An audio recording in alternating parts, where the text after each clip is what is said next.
Maligayang pagbabalik sa Good Morning Boss. Ngayon naman sa usaping fashion, malalaman natin itong pinya fabric. Kasama natin ang designer na si Lulu Tangan. Lahat ng yan dito lamang sa One Life Fashion.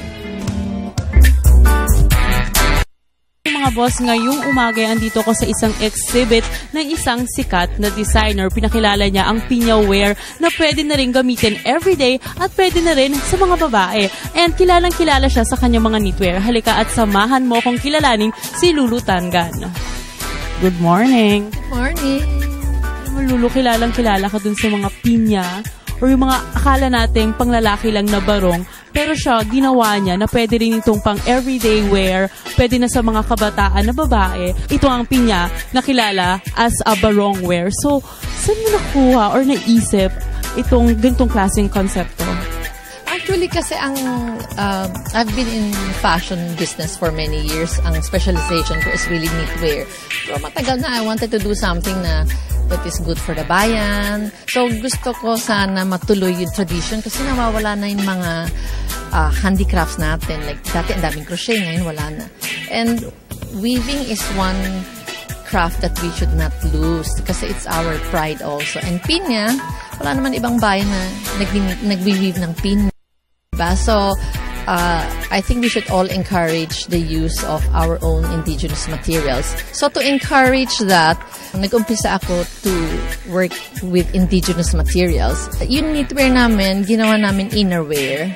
Tapos ang pinya, pinapatungan namin. So actually the pinya became an accessory wear. Itong suot ni Lulu, para siyang kimono, right? It's like a kimono style. And it's very, again, when we design, we have to make sure that pwede masusot ng mga teenagers or career women who are on the go. Like, for example, you want to wear this with jeans, you can actually tuck this in. Yan, kasi ang design niya, pwede mong i-tuck in, pwede mong itali. There's so many ways you can wear it. We don't buy a fabric and cut it.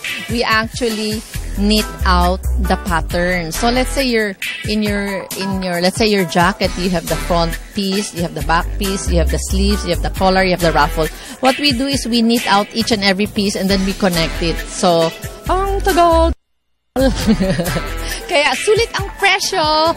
Kilala na rin to sa ibang bansa. And from what country nyo na po ba na-export yung mga materials and collections and designs ninyo?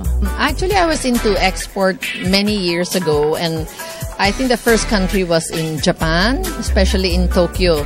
We were actually sent to Europe to promote Philippine fashion. Pumili kayo ng something valuable. Instead of buying like 20 pieces for the whole year, siguro bumili lang kayo ng 4 pieces na special. In doing so, you're supporting your kababayan so that all our craftspeople naman will not leave the country. Ayan, mga boss, natuto na kung paano gumawa nitong knitwear ni Lulu. At sabi niya nga, diba, kailangan nating tangkilikin ang sariling atin. Katulad na lang ng ginawa niya na gumawa siya ng isang pinya collection na pwede mo nang magamit everyday, hindi lang pang formal occasion. Basta fashion, I always have something new for you. At ito po ulit si Carla Paderna for One Life.